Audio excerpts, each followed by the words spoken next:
ይህንን ዓመት ሁሉ ሰይፉ ሾው ሲያዘጋጅ ቴዲ አፍሮም በፕሮግራሙ ላይ እንግዳ ሆኖ ያልቀረበበት ምክንያት የብዙዎቻችን ጥያቄ ሆኖ ሊቀርብ የሚገባው ጉዳይ ነው። ከዶክተር አብይ ጀምሮ ብዙ ባለስልጣናት በፕሮግራሙ የተጋበዙና አሉ የተባሉ ዝነኞችም የተጣሩ በፕሮግራሙ የሚያዘጋጀው ሰይፉ ፈንታሁን ታዲያ ለምንድነው ቴዲ አፍሮን እስካሁን ድረስ ያልጋበዘው የሚሉ ብዙ የኢትዮጵያውያን ጥያቄ ነው። ታዲያ ይህንን ተከትለው ሰይፉ ሾውና ቴዲ አፍሮ የገቡበት አንዳንድ የክርክር መድረክና መልክ እንዳለው ቢነገርም ነገር ግን ከዛ ባለፈም ሌላ ትርጉም ያለው እንደሆነም የተነገረም ይገኛል። ዛሬ ስለያስክላችሁ እጅግ አስገራሚ መረጃ አልፋለሁ። እስከ ፍጻሜው ድረስ አብራችሁን ቆዩ። ከፊልም አርቲስት እስከ ሙዚቀኛ፣ ከጥበብ ሰው እስከ ተጽዕኖ ፈጣሪ የሚባል ሰይፉ ሾው ላይ ያልቀረበ የለም። ቲክቶከሮችና ዩቲዩበሮችም ቤቱን አጨናንቀውታል። እስከ ዛሬም ድረስ ታዲያ ብዙዎች ትልቅ ደረጃ ላይ ሲደርሱ ወይም ዝነኛ ሲሆኑ ሰይፉ ሾው ላይም መቅረብ እንደ ጀብድ መወራትም ከጀመረ ረጅም ዓመታትም ተቆጥረዋል። ሰይፉ ፈንታሁን ፕሮግራሞችን ማዘጋጀት ከጀመረ 10 ዓመታቶችን እንዳስቆጠረም ይናገራል። በዚህም ታዲያ ቴዲ አፍሮ ለምን አልተጋበዘም? ለምንድነው እንግዳ ሆኖ ሰይፉ ሾው ላይ ያልቀረበው የሚሉ ጥያቄዎችን መፍታት እንዳለበት ብናቅም ነገር ግን አንዳንድ አለፍ ብሎ የተነሱ የተወሩ ነገሮችም አሉ። ታዲያ በዚህ መካከል በቅርቡ እንኳን የተነሱ ጉዳዮችም ለኛ ፍንጭ ሰጪዎች ይሆናል። ታዲያ በዚህ መካከልም ሰይፉ ሾው ላይ መቅረብ የነበረበት አዶናይ ብርሃኔ ቀጥታ በአመልሰት ሙጨዬ ፕሮግራም የቀረበበት ምክንያትም የበቀል ወይስ የዛቻ የተሞላበት ነው።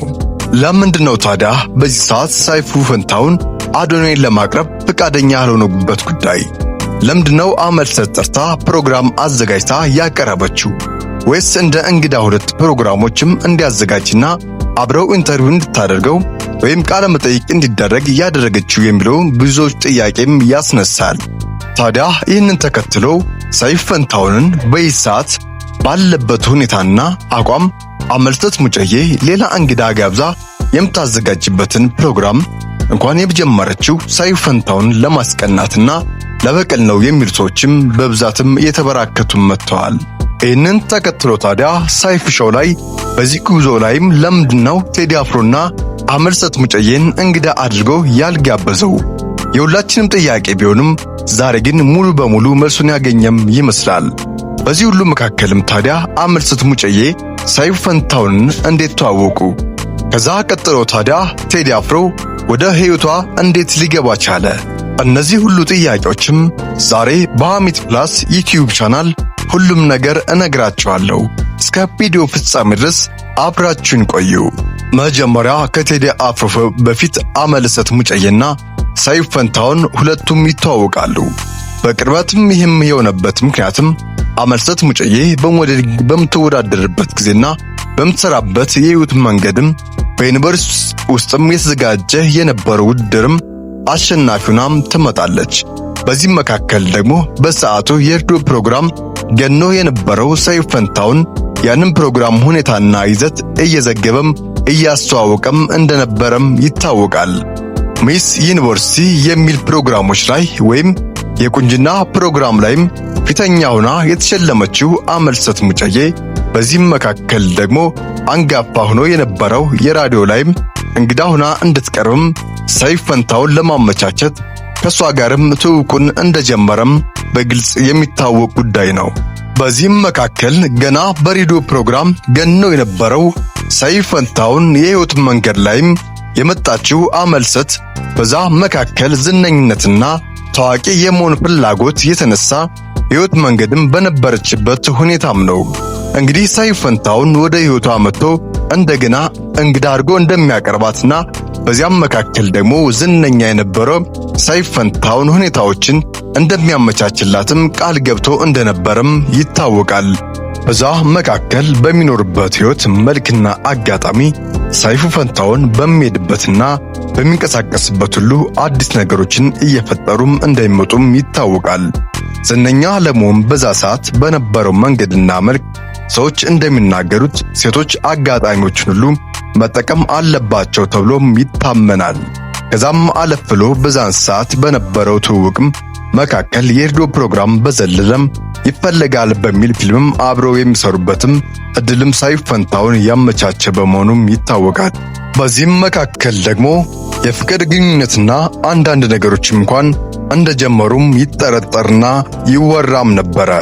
ይህንን ተከትሎ በሰይፉና በአመለሰት የነበረውን ፍቅር ግንኙነትም አለፍ ብሎ እያደገ በሚመጣበት መሃል ላይ ነው እንግዲህ ሰይፉ ፈንታሁን አለፍ ብሎ በፍቅር ለትዳር ጉዞን በጀመረበት ሰዓትም ድምፃዊ ቴዲ አፍሮ ወደ ትውውቅ እንደመጣም ይታወቃል። ወርዶ ፕሮግራሙ ከማዘጋጀት አለፍ ብሎም ፊልም መስራት ደረጃ ላይም የደረሱት እንደዚህ በቀላልና በቀልድ በንግግር ብቻም እንዳልሆነም የሚታወቅ ሀቅ ነው። ያንን ተከትሎ ታዲያ ድምፃዊ ቴዲ አፍሮ አንድ ፕሮግራም ወይም ኮንሰርት በሚያዘጋጅበት ሰዓት ሞዴሊንግ ስራን ላይ የነበረችው አመለሰት ሙጬዬ በኢሳት ላይ በሜካፕ አርቲስቱና ቴዲ አፍሮ ሜካፕ ለመስራትም እንደመጣችም ይነገራል።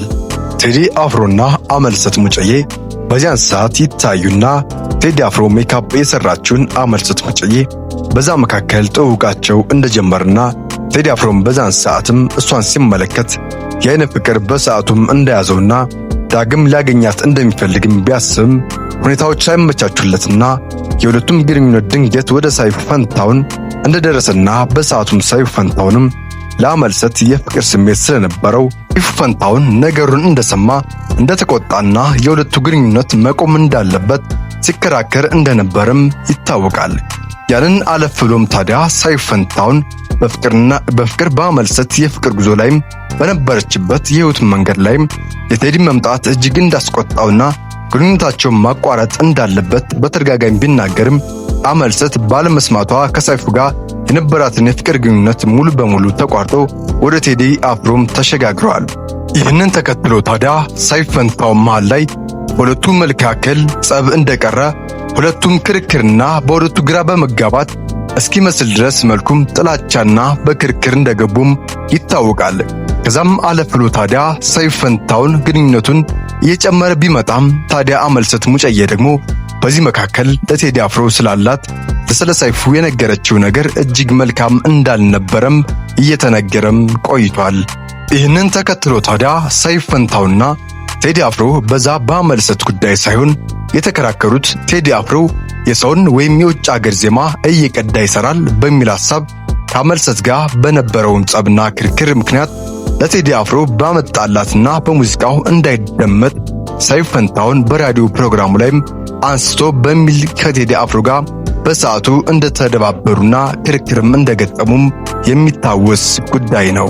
ይህንን ተከትሎ ታዲያ በዛ በሜካፕ ስራው ከቴዲ አፍሮ ጋር የተዋወቀችው አመለሰት ሙጬዬና ቴዲ አፍሮ በመቀጠልም ደግሞ በልቅሶ ቦታም እንደተገናኙና እንደገናም የመገናኘት ዕድል እንዳጋጠማቸው የፍቅር ግንኙነታቸውም በዛው እንደጠነከረም ይነገራል። ቴዲ አፍሮና አመለሰት ሙጬዬ አሁን ባለበት ሁኔታ ልጅ ወልደውና ደስ የሚል ትዳር ቢኖሩም የቴዲና የሰይፉ ጉዳይ ግን ያልተፈታበት ትልቁ ምክንያት የአመለሰት በመሃል ላይ ጣልቃ ገብነት ወይም ከአመለሰት ጋር የሁለቱም የፍቅር ግንኙነት እንደነበራቸው ከዛ በፊት ግን ከሰይፉ ፈንታሁን ጋር የነበራቸው ፍቅር ግንኙነት ብቻም ሳይሆን ዝነኛ ለመሆን የከፈለችው ትልቅ መስዋዕትነት ፈተናም ከሰይፉ ፈንታሁን ጋር መሆኑም ነበር። ይህንን ተከትሎ ታዲያ ሴቶች ዝነኛ ለመሆን የሚያደርጉት አንዳንድ ነገሮች ሰይፉ ፈንታሁንን አመለሰት ላይ ያደረገውም እንደነበርም አንዳንድ ሐሜቶች በሰዓቱም ሲወሩም ነበር። ይህንን ተከትሎ ታዲያ በስተመጨረሻም አመለሰት ቴዲ አፍሮና ሰይፉ ፈንታሁን በነበራቸው ነገሮችም በስተመጨረሻም አዶናይ ብርሃኔን ፕሮግራም ላይ በማዘጋጀትም ወይም አዶናይን እንግዳ አድርጋም ስታቀርበውም ነበር። ነገሩ ሊታወቅ የቻለው ታዲያ አሁን ባለው ሁኔታ አመለሰት በኢሳት ላይ ከሰይፉ ፈንታሁን ጋር ወይም ከቴዲ አፍሮ ጋር እና ሁለቱንም የገቡበትን ሰጣ ገባ ማንም ሰው መፍታት የማይችለው እንደሆነና ሁለቱም የራሳቸውን ሥራ አክብረው እየሰሩ በርቀት መኖር እንዳለባቸውም ተናግራለች። ውድ የሐሜት ፕላስ ተከታታዮቻችን በአሁኑ ባቀረብኩላችሁ ጉዳይ ላይ አመለሰት ሙጬዬ ከቴዲ አፍሮ ጋር ወይስ ከሰይፉ ፈንታሁን ጋር ብትኖር ይሻላል ትላላችሁ? ሐሳብ አስተያየታችሁን በጨዋ መልክ ኮሜንት ሴክሽን ላይ አጋሩኝ። እኔ ለዛሬው ያዘጋጀሁላችሁ መሰናዶ ይህንን ይመስል ነበር። ሐሳብ አስተያየታችሁን ይቀርህ የምትሉኝ አስተያየት ካለ በጨዋ መልክ እንደተለመደው ኮሜንት ላይ አስቀምጡልን። በያላችሁበት ሰላማችሁ ብዝት ይበልልኝ።